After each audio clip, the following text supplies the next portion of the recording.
puso ko'y dinudulog sa'yo.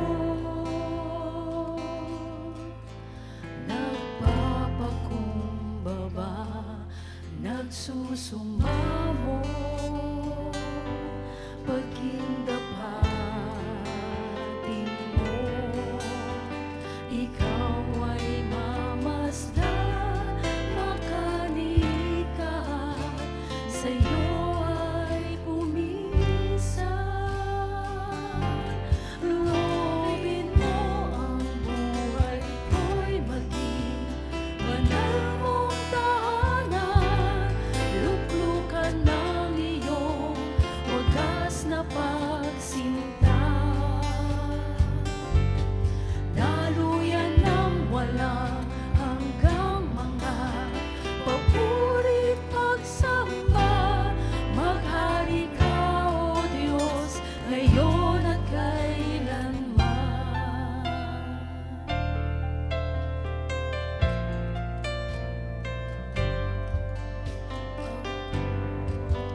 Ang puso ko'y dinudulog sa'yo.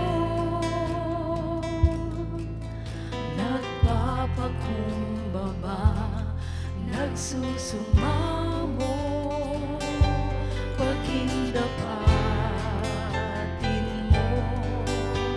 Ikaw ay mamasdan, makanika, sa'yo ay pumisan. Loobin mo ang buhay ko'y maging banal mong tahanan. Luklukan ng iyong wagas na pagsinta.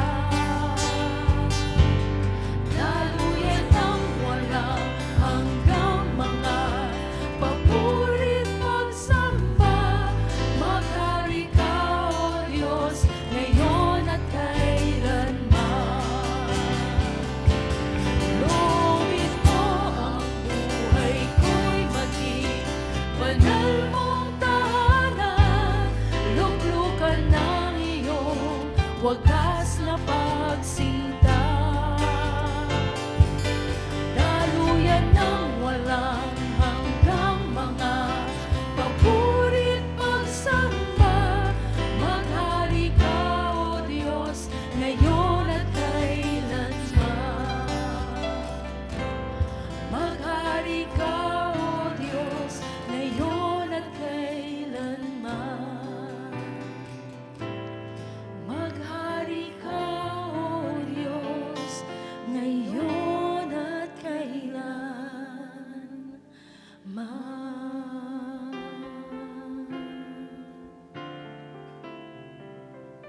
Tayo'y manalangin. Tunay nga, Panginoon, kayo ay karapat-dapat papurihan. Ang aming pong naisin ay ikaw maghari ngayon sa aming kalagitnaan. Sa aming pong pagsamba, Panginoon, kayo ang maitaas at hayaan niyo ang bawat awiting lalabas sa aming mga bibig ay magmumula sa aming mga puso dahil ikaw ay dakila at karapat-dapat papurihan. Ibinabalik namin sa inyo ang lahat ng pagsamba sa pangalan ni Jesus. Amen. Zephaniah 3:17 says, allow me to read, "The Lord your God is in your midst, a mighty one who will save. He will rejoice over you with gladness. He will quiet you by His love. He will extol over you with loud singing." Good morning po sa ating lahat. Are you happy to come this morning and worship the Lord with us? So why don't we all stand and together we will give glory to a loving, faithful, compassionate, forgiving, and ever-loving Savior, Jesus Christ.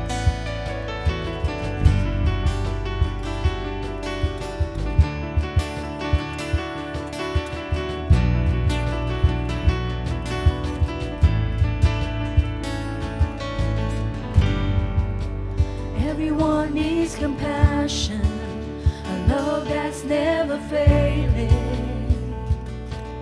Let mercy fall on me. Everyone needs forgiveness, the kindness of a Savior, the hope of nations. Savior, He can move the mountain. Savior, He can move the mountains. My God is mighty to save. He is mighty to save. Forever, author of salvation. He rose and conquered the grave. Jesus conquered the grave.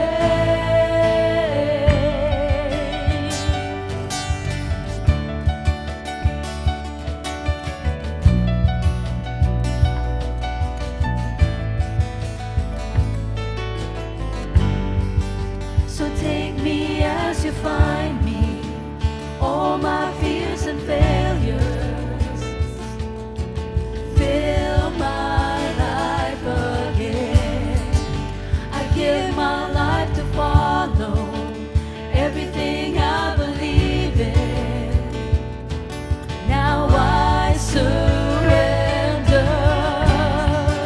I surrender. Savior, He can move the mountains. My God is mighty to save. He is mighty to save. Forever, author of salvation. He rose and conquered the grave. Jesus conquered the grave. Savior, Savior, He can move the mountains. My God is mighty to save. He is mighty to save. Forever, author of salvation. He rose and conquered the grave.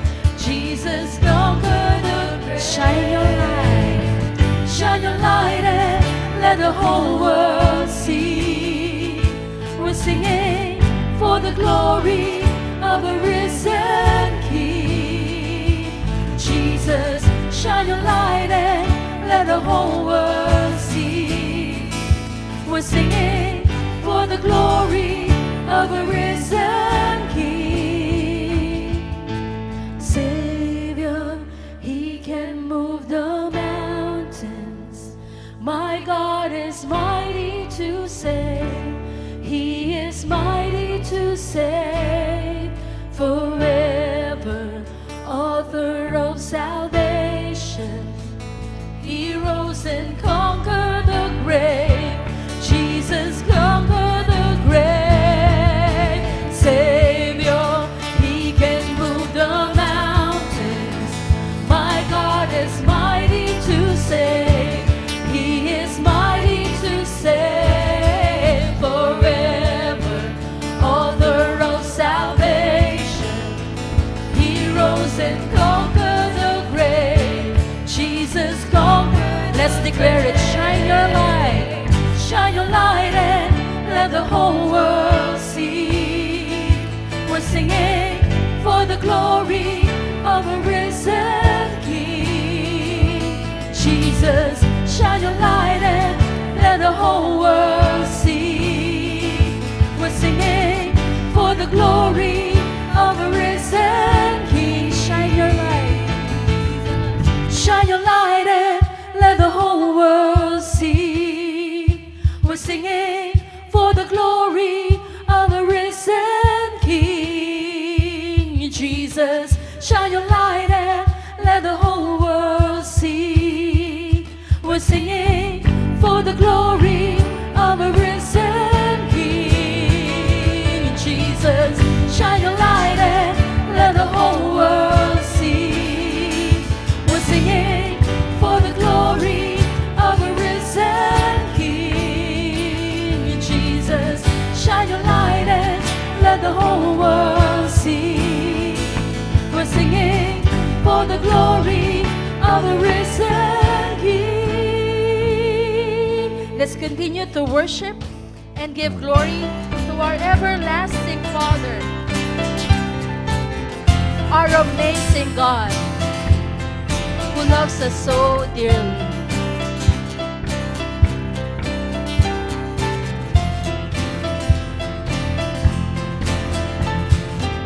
Who breaks the power of sin and darkness, whose love is mighty and so much stronger, the King of glory, the King above all kings,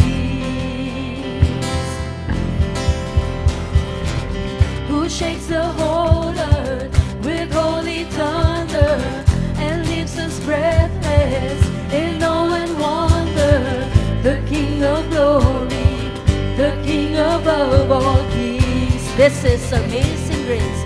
This is amazing grace. This is unfailing love, that you would take my place, that you will bear my cross.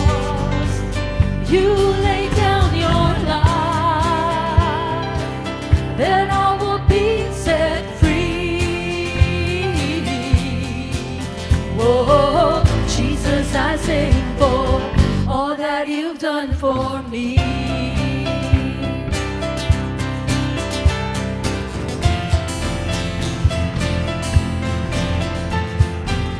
Who brings our chaos back into order, who makes the orphan a son and daughter, the King of glory, the King of glory, who rules the nations with truth and justice, shine like the sun in all of its brilliance, the King of glory, the King above all kings.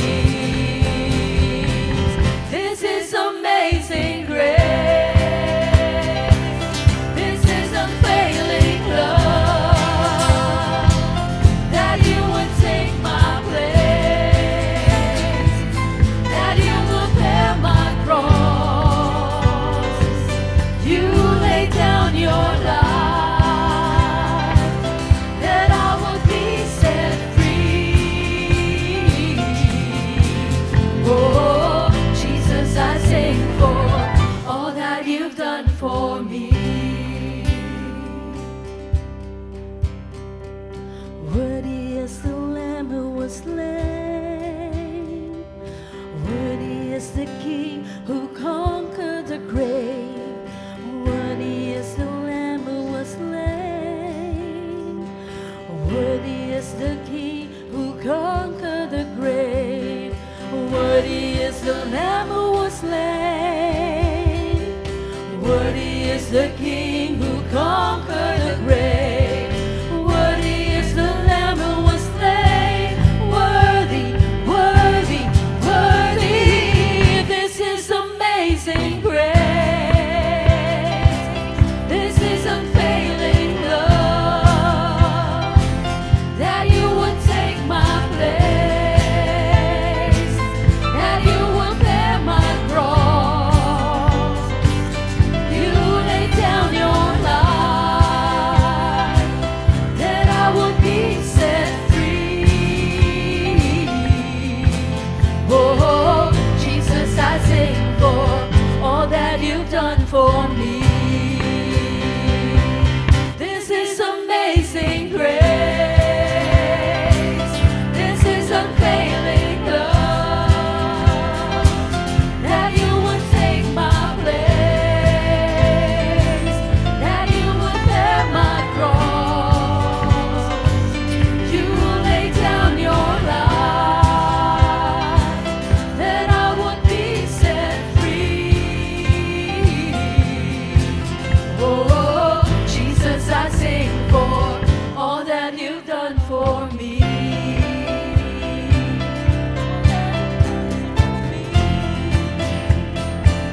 All that you've done for me.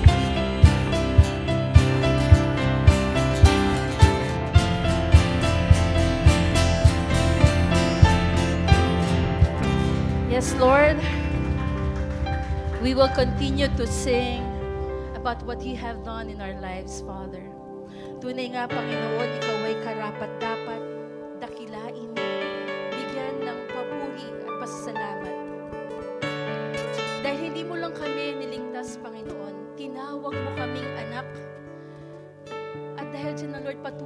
aming galak at pasasalamat sa iyong pangalan.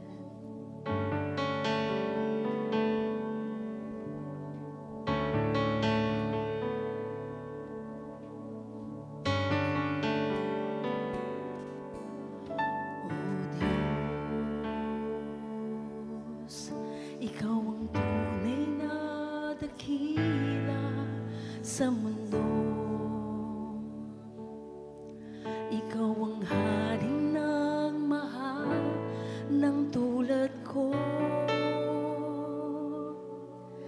Ginawa mong lahat, pag-ibig mo ay tapat at wagas. O Diyos, wala nang papantay sa kabutihan mo. Ang ngalan mo'y itataas sa buhay ko. Sundin ang loob mo, iparinig ang nais mo. Sa lahat ng panahon, Diyos ka sa amin. Sa lahat ng oras, nariyan para sa amin. Panginoong Jesus, purihin ka. Dakilain ka sa buhay ko, aming Ama.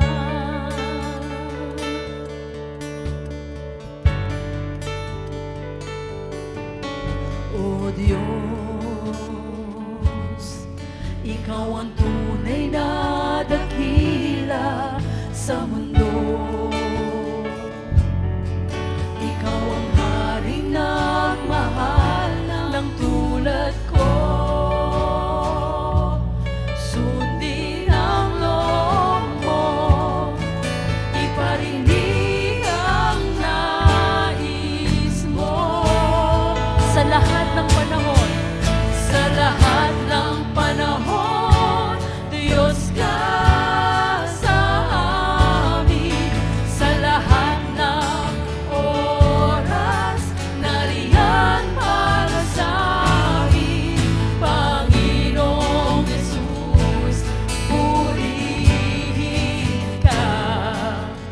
Dakilain ka sa buhay ko. Di nagbabago, di nagbabago. Diyos ka sa amin. Tanging sandigan, nariyan para sa amin.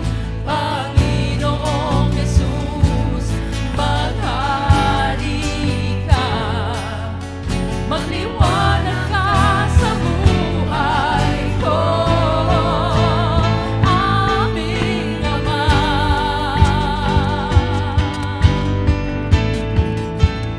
Aming Ama.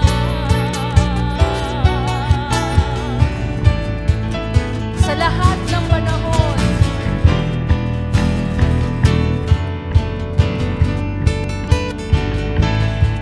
sa lahat ng panahon, Diyos ka sa amin. Sa lahat ng oras, nariyan para sa amin. Panginoong Jesus, purihin ka. Dakilain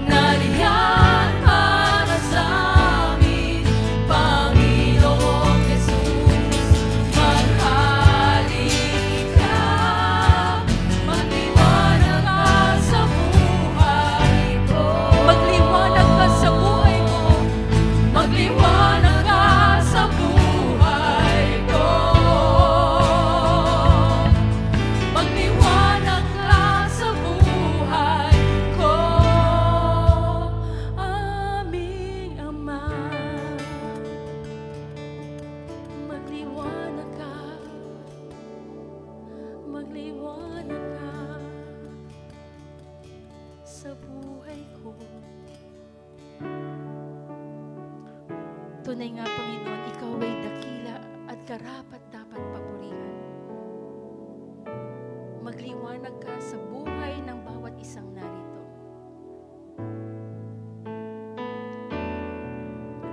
Sadyang kay buti ng ating Panginoon, nagtatapat sa habang panahon. Maging sa kabila ng ating pagkukulang, biyaya niya'y patuloy na laan. Katulad ng pagsinag ng gintong araw, patuloy siya nagbibigay tanglaw. Kaya sa puso ko't damdamin,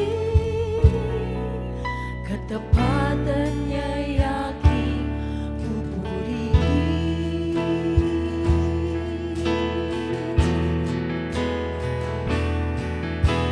Dakila ka, O Diyos, tapat ka ngang tunay, magmula pa sa ugat ng aming lahi. Mundo'y magunaw man, maaasahan kang lagi, maging hanggang wakas nitong buhay.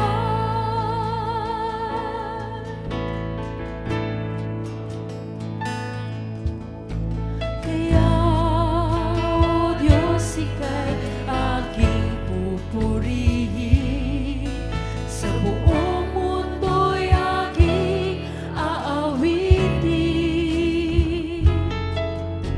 Dakila ang iyong katapatan, pag-ibig mo'y walang hanggan. Dakila ka, O Diyos, dakila ka, O Diyos, tapat ka ngang tunay, magmula pa sa ugat ng aming lahi. Mundo'y magunaw man, maaasahan kang lagi, maging hanggang wakas nitong buhay.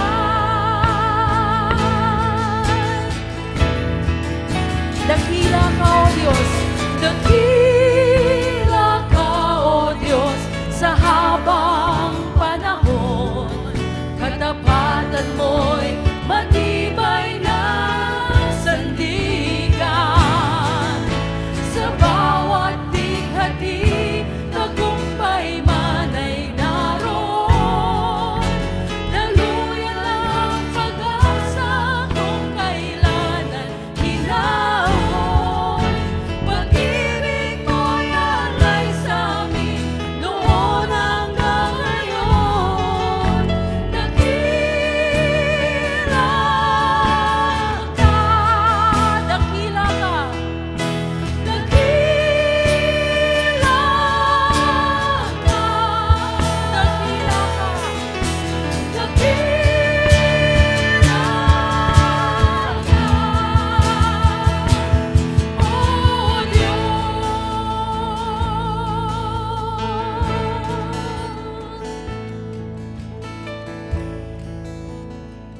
Salamat, Panginoon, kay tunay na dakila sa aming buhay, sa mga nangyayari sa aming pamilya, sa aming simbahan, at sa aming bansa.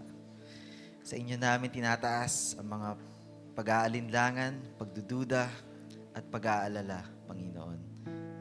Aming pinagkakatiwala lahat ng ito sa pangalan ni Jesus. Amen. Magandang umaga po. Good morning, GCF Northwest. Why don't we start off this service by shaking hands with the people around us for the people na katabi po natin Let's extend our warm greetings.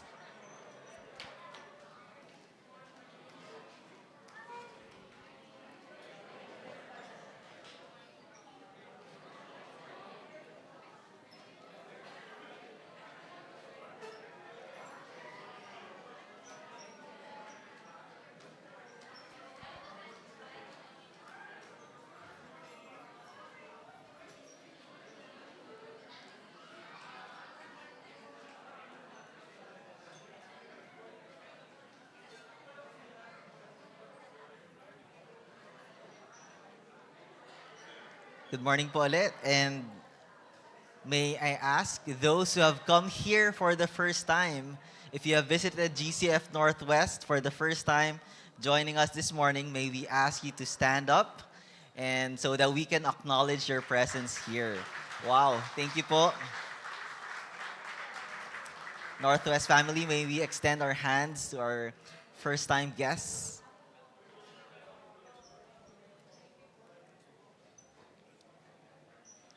Thank you po again for joining us this morning. And again, if you're looking for a church in the area, if you're here also, we ask that you just join us and also pray for if it's your desire looking for a home church. Let us turn our attention to the screens for some announcement.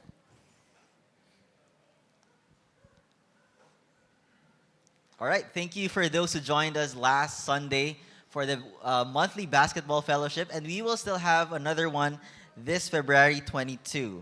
So we're inviting everyone again to join our basketball fellowship on February 22.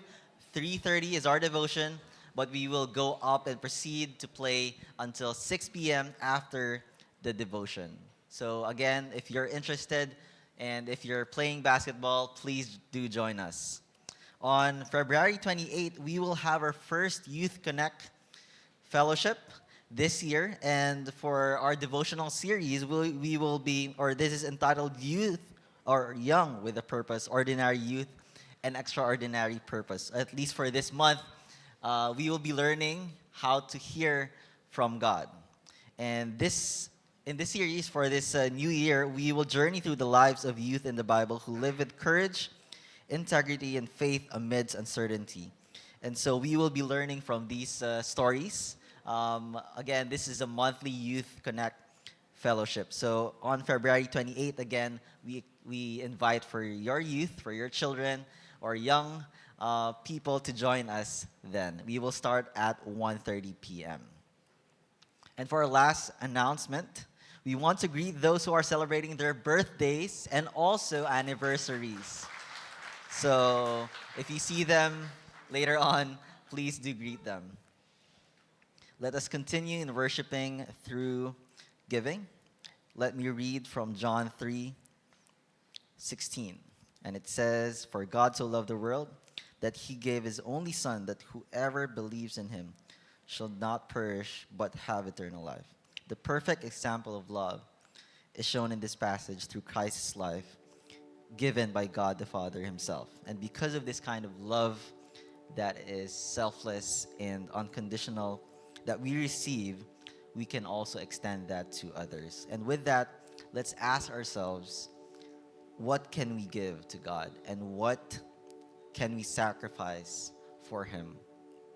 Whether in time, effort, and resources, may we reflect and act on what God impresses on us personally today. There are different platforms or modes wherein you can give. The bank details are flashed on the screen. Shall we pray? Lord, thank you again for sending your Son to us. Although we did not deserve, and still do not deserve that love. May it be our action, may it be our response to give even just a portion of what we receive from you. We pray all these in Jesus' name. Amen. You may now give your tithes and offering. Again, the bank details are flashed. You may also give through our offering boxes on the side.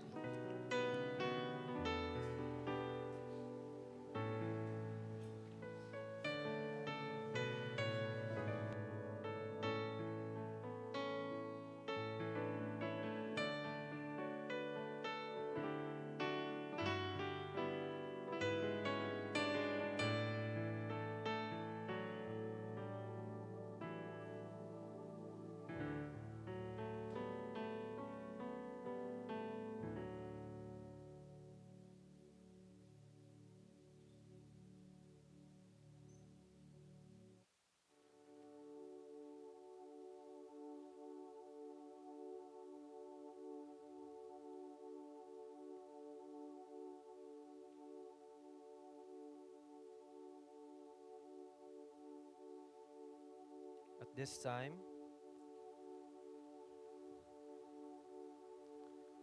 at this time, it is our congregational prayer. So may I invite everyone, if any one of you who has immediate personal prayer request, our church leaders will now be standing by. So if anyone would like to be prayed for, simply stand and go to the nearest aisle as one of our leaders approaches you. Or you can also approach them and they will pray for you. We'll give you a few minutes and I will close us in prayer.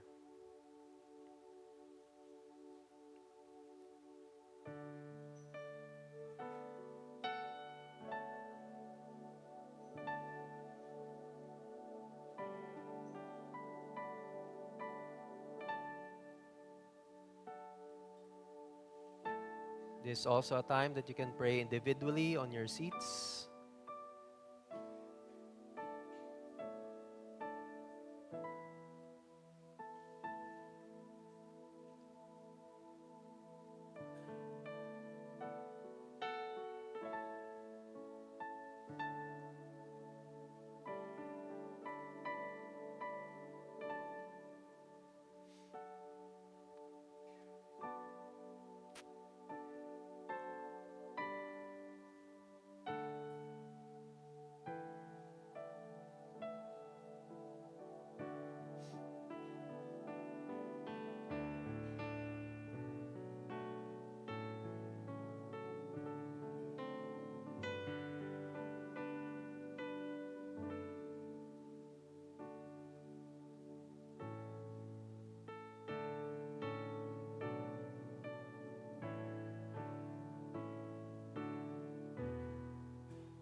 Let us pray. O God, we are grateful to be in your place of worship. Lord, as a church, we are united in you. And because of Jesus Christ, O Lord, we can celebrate today. We thank you, Lord, that all throughout the week, you have protected us, guided us, and provided for all our needs. We thank you, Lord, that you are always faithful to us, hearing our prayers. We thank you, Lord, for the careers you've given us, the school, the resources, Lord. We are thankful, O God, that we have a God who is good and gracious. O God, as we come before you, may we ask that you will humble our hearts and you will also give us the confidence that we have in Jesus Christ to approach your throne of grace. Lord, build in us a grateful heart that whatever circumstance, Lord, that we are facing, you are with us. O God, even in this service, may you ready our hearts as we listen to your word. O God, may your servant also be used by your Holy Spirit. O Lord, we thank you We thank you, Lord, for healing whomever, Lord, was sick in the past weeks, the past days. We thank you, Lord, for guiding us that today we can be with our brothers and sisters. Also, Lord, we continue to pray for not just for our church, but Lord, for even for the state of our nation. Lord, we acknowledge that you are a sovereign God and that everything, Lord, is in your hands. Oh Lord, whatever we are going through as a nation, we pray, Lord, that your hand will be upon all our politicians, even our president. We pray, oh God, that these ongoing issues, we pray, Lord, that this will not keep us anxious, but Lord, to trust that your providence, whether good or bad, Lord, you have intended it for your will. So God, comfort our hearts that we have a mighty God that we can trust. And Lord, we have Jesus Christ that we can go to and journey with us in all the stages of our lives. In Jesus' name, amen.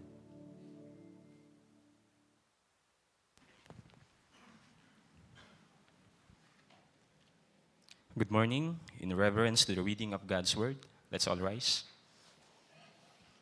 Our scripture today is found in Galatians 3, verses 23 to 29 from the English Standard Version. Let's all read together. Now, before faith came, we were held captive under the law, imprisoned until the coming faith would be revealed. So then, the law was our guardian until Christ came, in order that we might be justified by faith. But now that faith has come, we are no longer under a guardian. For in Christ Jesus, you are all sons of God through faith. For as many of you as were baptized into Christ have put on Christ. There is neither Jew nor Greek, there is neither slave nor free, there is no male and female, for you are all one in Christ Jesus. And if you are Christ, then you are Abraham's offspring, heirs according to promise.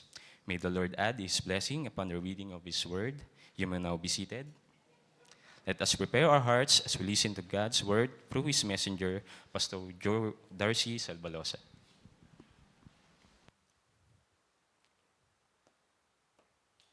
Thank you, D. Mike, for reading God's word.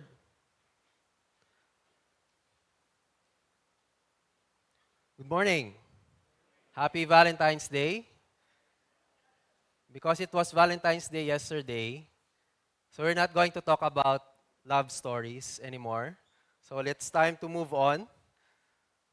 But there's an interesting story. It's about a missing person story.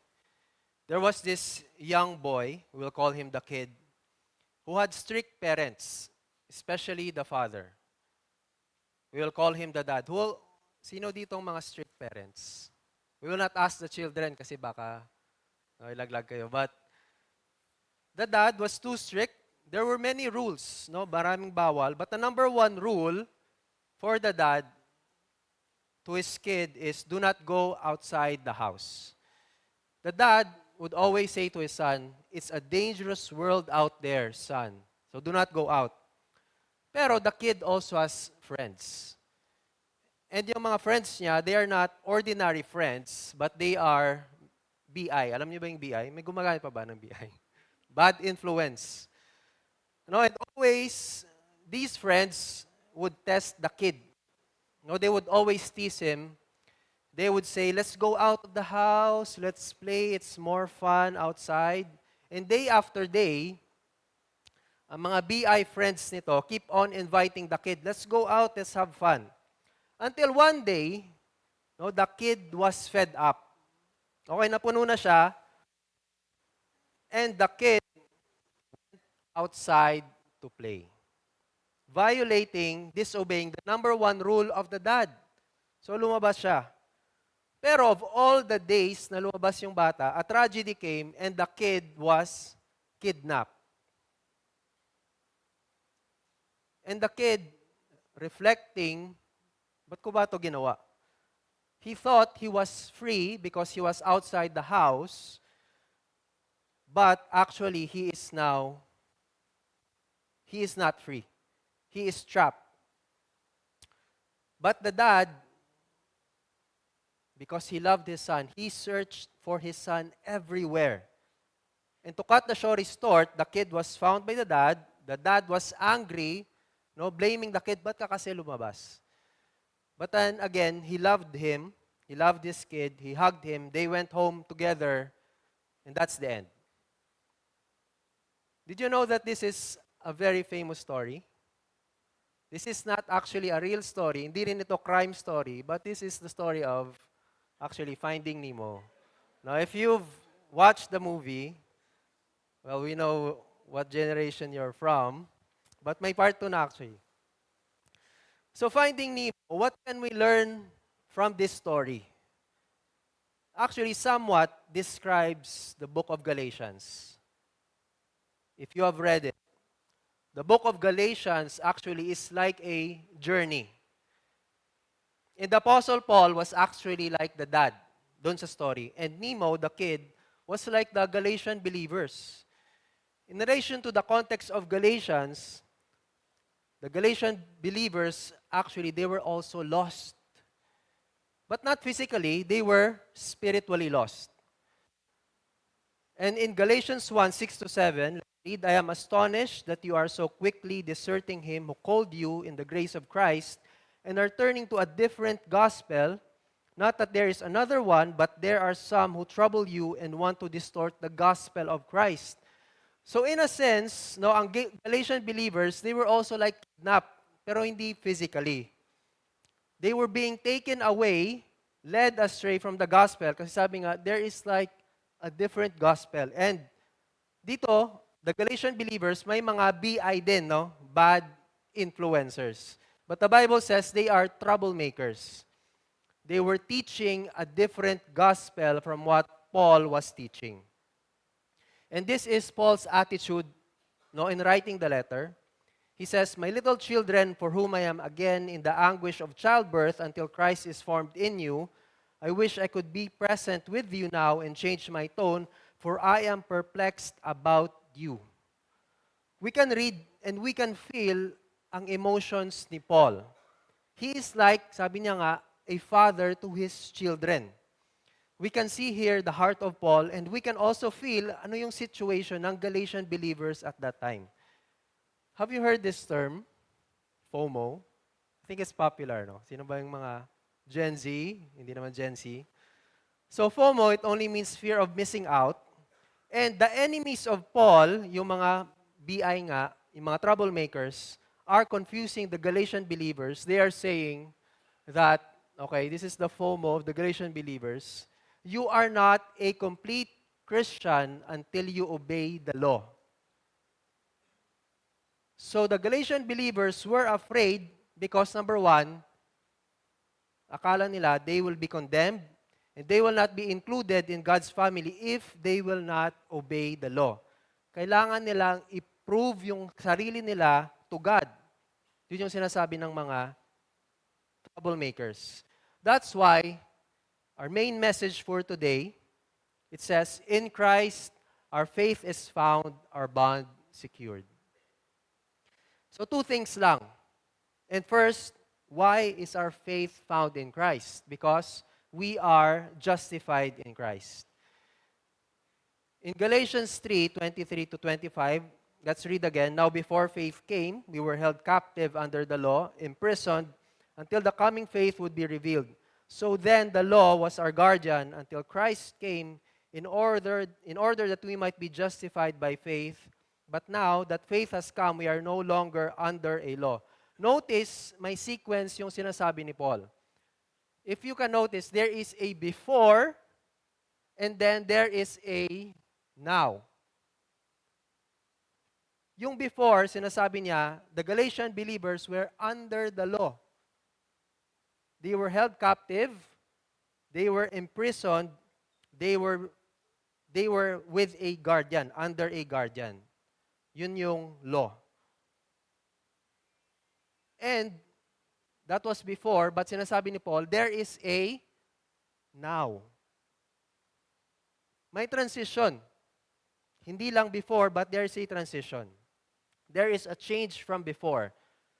Believers are no longer under a guardian. They are no longer under the law because ang guardian dyan, nila sinasabi, they were like mga guides. They are guiding little children.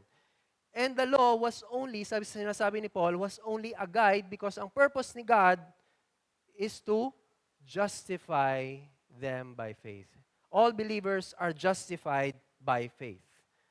No longer under the law. That is God's purpose. And ano ba yung justification? No, in Tagalog, sabi ito is pinawalang sala. But we can read in Galatians 3:24 in Tagalog. It says, kaya't ang kautusan ang naging tagapagpangalaga natin hanggang sa dumating si Kristo upang tayo'y mabilang na matuwid. We are made right, justified sa pamamagitan ng pananalig sa Kanya. We are no longer held captive.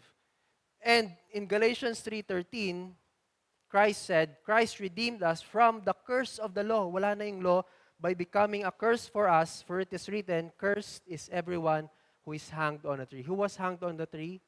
Jesus Christ. And Paul is asking the Galatian believers, did you easily forget what Christ did for you on the cross? Nakalimutan nyo na ba? No, parang mabilis ninyong makalimot. No?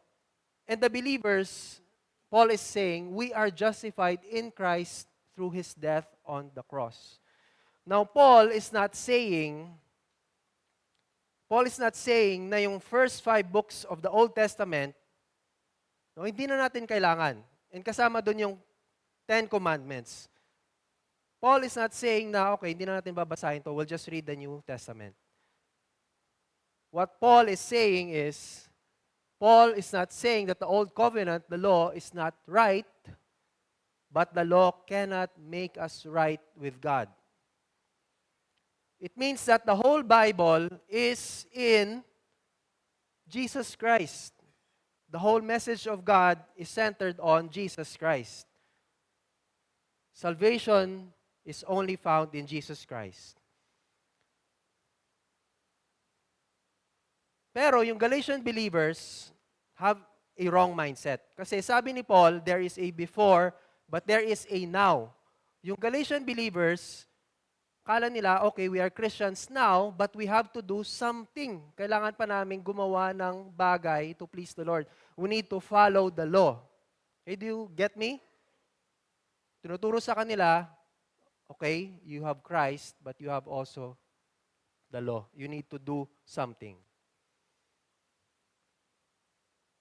But Paul is saying we can never earn God's salvation, but only Jesus.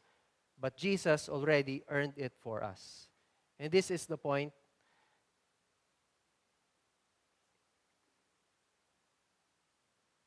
This is the point. We can never earn God's salvation in what we can do. We put our faith in what Christ does. So here's the challenge. If you're here visiting the church, if you do not have a relationship with Jesus Christ, you are not sure that you are saved. And if you want a Bible verse,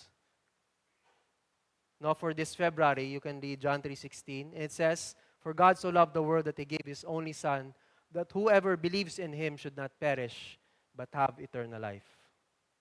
Salvation is very simple. We are no longer under the law. We do not need to do anything for God. But sabi dito, Christ gave His Son for us to pay the penalty of our sins. He died on the cross. He rose from the dead. And only we have to do is believe. And if we believe, we have everlasting life. Now, this is a challenge for us believers who are in the church. There is no need.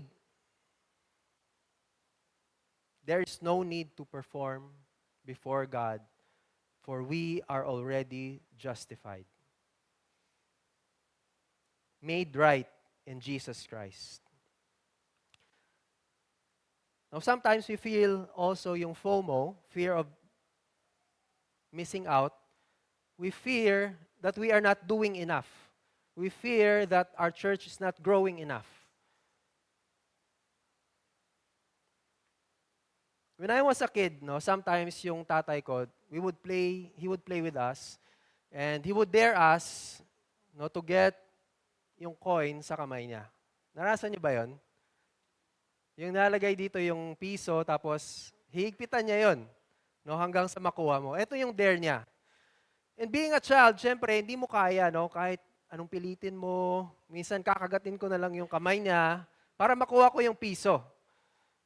But eventually, because my dad is loving and gracious, he would loosen the grip and then he would give us yung piso.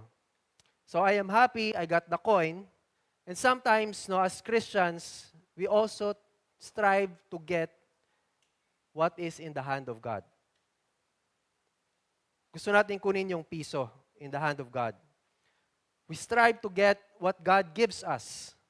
We strive to get yung career natin. God gave us our careers. God gave us our resources. God gave us our schools. God gave us our ministry. We strive to get what God gives us. And most of the time, we just want to get the coin. We want to get what God gives us, but we forget the giver. Sometimes we strive for what's for us rather than the giver. So let us not prioritize on our own doing, because sometimes we lose focus in the being of Jesus Christ. Nakakalimutan natin na what's the point in all this. Sometimes we pursue the ministry, the mission, more than the master. And this is a timely quote from Edmund Chan: "Ministry is the outflow of your life. Take care of the depth of your life and let God take care of the breadth of your ministry." Take care of your soul before doing something before God. And as an application, always recall your salvation, what Christ has given us through Christ. He justified us. And how can you be continually assured that being justified in Christ, your salvation, is not a performance, but it is only by faith? Now, yung Paul's emphasis, we are God's children because we are not following the law. We don't need to prove ourselves to God but because of our faith in Jesus Christ. So since we are justified, everyone is united in Christ. Everyone is united in Christ. Ano nga ba ulit yung FOMO ng Galatian believers? You are not a complete Christian, sabi sa kanila, if you are not obeying the law. So ang question dito, yung confusion ng Galatian believers, who is part of the people of God? Sino yung part sa family ni God? And yung mga BI, mga troublemakers would always say, God's people are heirs of Abraham. Kung sino lang yung nanggaling kay Abraham. And sinasabi nila, you must be circumcised. In other words, you must follow the law. You must obey the law for you to be called a God's child. And sinasabi nila, Galatian believers, meron kayong fake ID. Fake ang citizenship ninyo because you are not obeying the law. In other words, sabi nila, you should perform something, you should do something for God, for you to be part of God's law. In other words, they are saying na kailangan may registration. Sino ba yung nag-register dito to be a Christian? Now, what if someday, kunwari lang, si Pastor Jerry, bigla na lang nagsabi na, okay, to become a member of GCF, to become a Christian, merong registration. What if may church subscription? Dito sa church. Siyempre, may mga, depende naman sa plans yan, depende sa budget, if the price is right. So, siyempre, may mga free account, may basic, may standard, may premium. No, just imagine. So siguro kung free ka lang, free account yung sa'yo, you're just free to stand outside siguro. But if you're nasa premium account ka, nasa platinum account ka, siguro nasa harap ka, naka-lazy boy, no, naka-couch, no, P. Jerry? Okay ba yun? In the end, kung ganun yung mangyayari, if we have subscription in the church, this is no longer a church. This will be a social club. This will be a business. Hindi na to church. In the Galatian believers, this is what is happening to them back then. Yung sinasabi sa kanila, may subscription. If you do not follow the law, third-class citizen ka lang. Hindi ka complete Christian. Yun yung sinasabi nila. But Paul's response in Galatians 3:26 to 29, you can read with me. For in Christ Jesus, you are all sons of God through faith. For as many of you as were baptized into Christ have put on Christ. There's neither Jew nor Greek. There's neither slave nor free. There's no male and female, for you are all one in Christ Jesus. And if you are Christ, then you are Abraham's offspring, heirs according to promise. Notice the highlight, no, in every verse. Ano sinasabi? There is in Christ Jesus, baptized in Christ, put on Christ, in Christ Jesus, you are Christ. So what is Paul saying here? Bakit niya nire-repeat every verse in Christ? So may registration ba talaga to belong in God's family? Actually, meron. But Christ paid for that registration. We don't need to pay for it. Christ has done it for us. Christ paid it all. We are justified in Christ. Therefore, whoever puts their faith in Christ are united in Christ. We are all part of God's family. Amen? Everyone, all believers are sons of God in Christ. And Paul, ina-explain niya dito, part of Galatians, in Galatians 2:20, let us all read together, begin. I have been crucified with Christ. It is no longer I who live, but Christ who lives in me. And the life I now live in the flesh, I live by faith in the Son of God who loved me and gave Himself for me. Actually, this is my life verse. And yung verse na yon is connected. Bakit sinabi ni Paul that there is neither Jew nor Greek, there is no slave nor female or male? Because sabi niya, in Christ, again, 4 times or 5 times sinabi niya, in Christ, there's neither Jew or Greek because everyone is crucified with Christ. Our identity now is with Christ. There is no slave or free, walang advantage because everyone is crucified in Christ. Whether you're slave or free. And there is no hierarchy na mas magaling yung males sa females because we are crucified in Christ. We are all equal in Christ.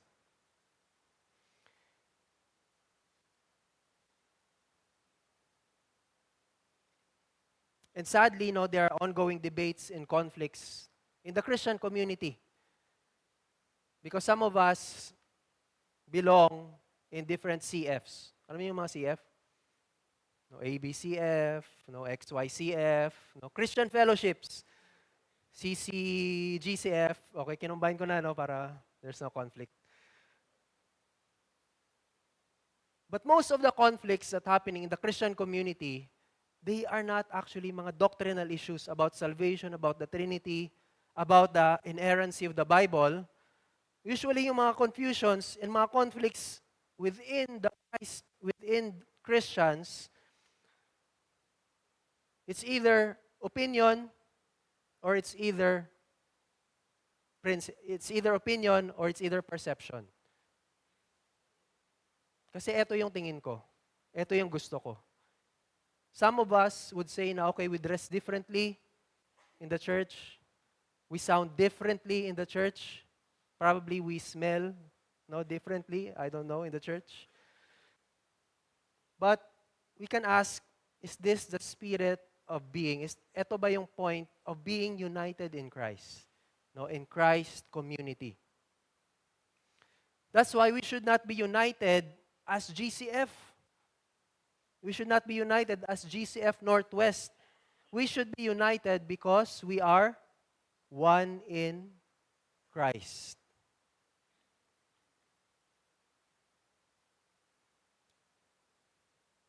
So being one in Christ, there is no competition, who is better. And this can be a reminder for all of us. No, as a church, let us be mindful to truly practice ano ba yung genuine fellowship. Genuine fellowship of believers. Do we put emphasis on our merit or privilege natin? Do we think highly of ourselves because we have more resources, we have more money, we have more time to give, we have more ministry that we do? Do we think we are more important because we have more followers, we have more disciples? Or sometimes we would think that the ministry will run without us. Or sometimes the ministry will not grow without us. But in Galatians 2:20, ano nga ba yung sabi ni Paul? We are united with Christ because we are no longer identified by ourselves, no longer Jew nor Greek, slave or free, male or female, because we are crucified in Christ. We are one in Christ. So let us practice the value of genuine fellowship. And this is what Paul is saying. Let us practice and value genuine fellowship. In Galatians 6:2, bear one another's burdens and so fulfill the law of Christ. Galatians 6:10, so then, as we have opportunity, let us do good to everyone, and especially to those who are of the household of faith. Let me show you this video. Geese fly in a V-shaped formation. Migratory geese fly in a V formation to minimize wind resistance and conserve energy. When a goose flaps its wings, it creates a small updraft that benefits the bird flying behind it. This allows the following geese to conserve energy while flying.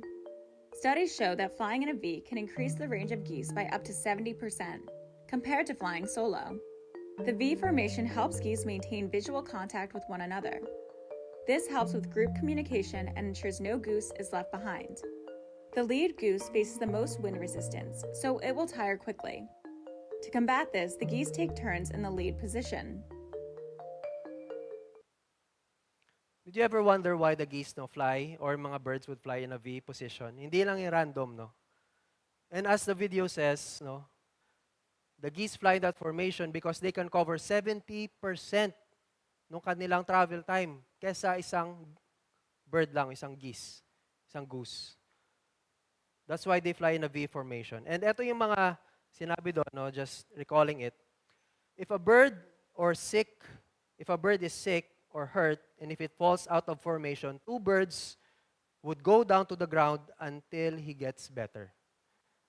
We can learn that as believers, we need people, we need commitment, we need to practice trust and mutual accountability when we fall down. Other geese will help us go back. Ang mga geese, they share cooperation. When the lead bird, syempre yung nasa harap, gets tired, he moves back to an easier position, and others take turn to lead. May papalit sa kanya kung mapapagod yung lead bird. This cooperation means no bird is left behind.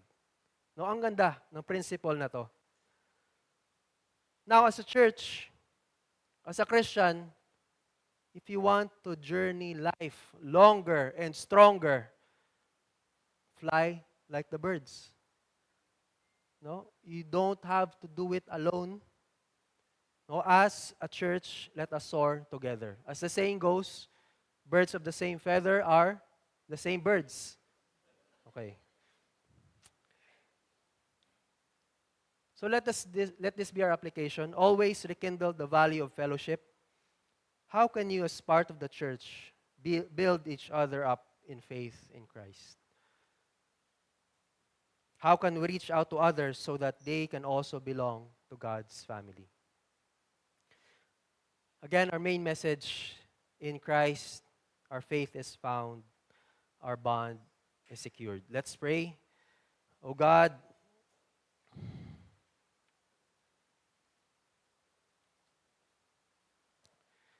we are thankful that we are one in Christ, not because of what we have done or what we can do, but because, Lord, of what Christ has done for us. O Lord, may we always be reminded of our salvation, that sweet, amazing grace that despite of our sinfulness, our wretchedness, Christ paid the full penalty of our sins so that we can celebrate not just the life here, but, Lord, eternal life. And Lord, we are grateful that we have Christ, and that in every situation or circumstance, He is with us, our Lord and our Master. So Lord, help us to continue to be reminded that salvation is not of our doing, and we don't need to perform before God. We don't need to impress people. We don't need to focus on the ministry, our own careers. But Lord, help us to take care of our inner lives, because you have already accomplished what we could never do, Lord. Help us to trust in the Holy Spirit. Lord, we are indeed sinful people, and even as we are Christians, we have our own tendencies, and we do not practice being united in Christ.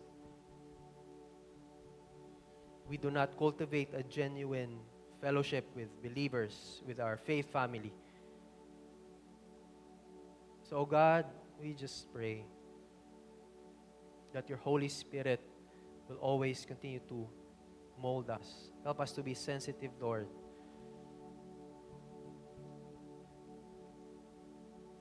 to respond in a loving way,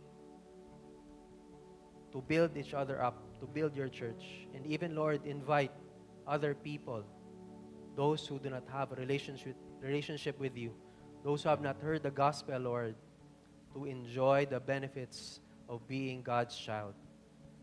Help us, Lord, because we are justified. Help us to draw people to be justified in you also. So, God, may we always focus ourselves, our lives, always in Christ. In Jesus' name, amen.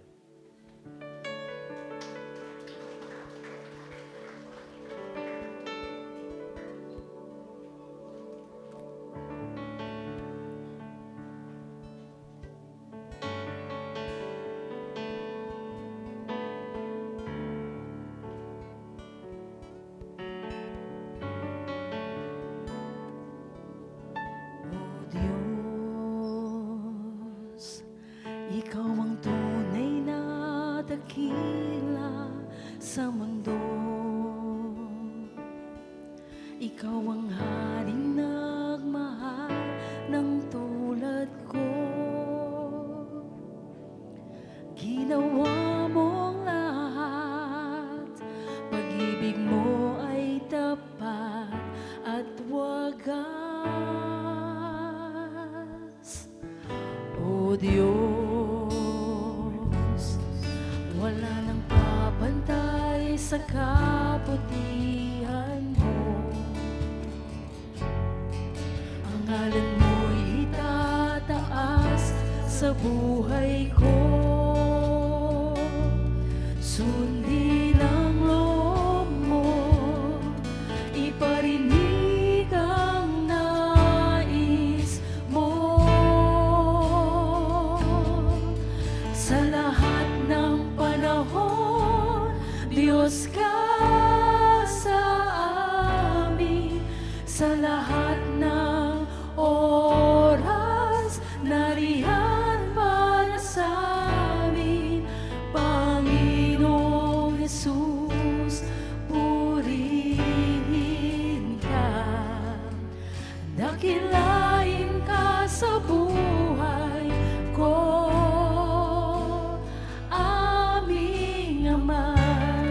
sabay-sabay po nating awitin, tayo pong lahat tumayo. O Diyos,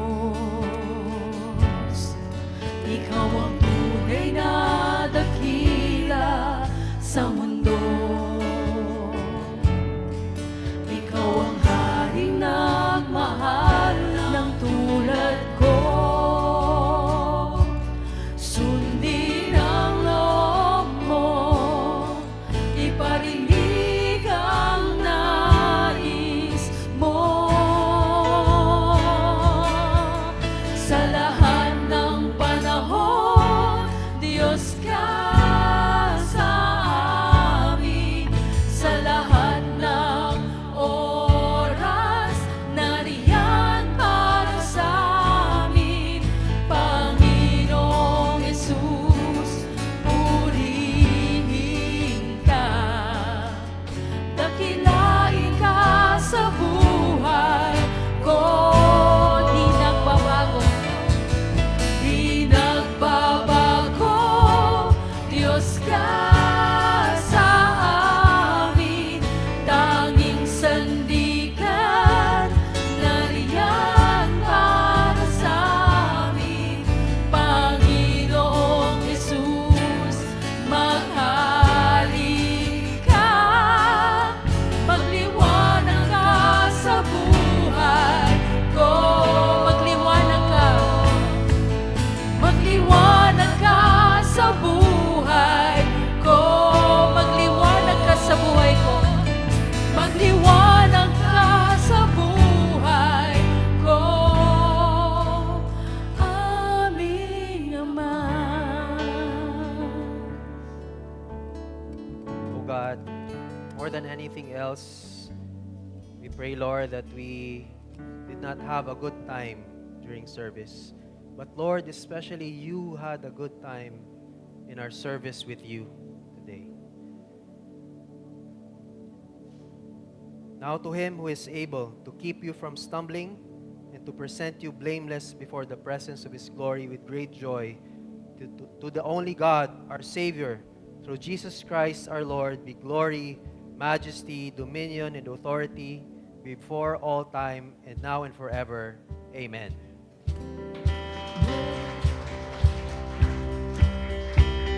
Let's continue to celebrate and worship the Lamb who was slain. Worthy is the Lamb who was slain. Worthy is the King who conquered the grave. Worthy is the Lamb who was slain. Worthy is the King who conquered the grave. Worthy is the Lamb who was slain. Worthy is the King who conquered the grave. Worthy is the Lamb who was slain. Worthy, worthy, worthy. This is amazing grace. This is unfailing love. That you would take my place. That you will bear my cross. You lay down your life, that I would be set free. Oh, Jesus, I sing for all that you've done for me.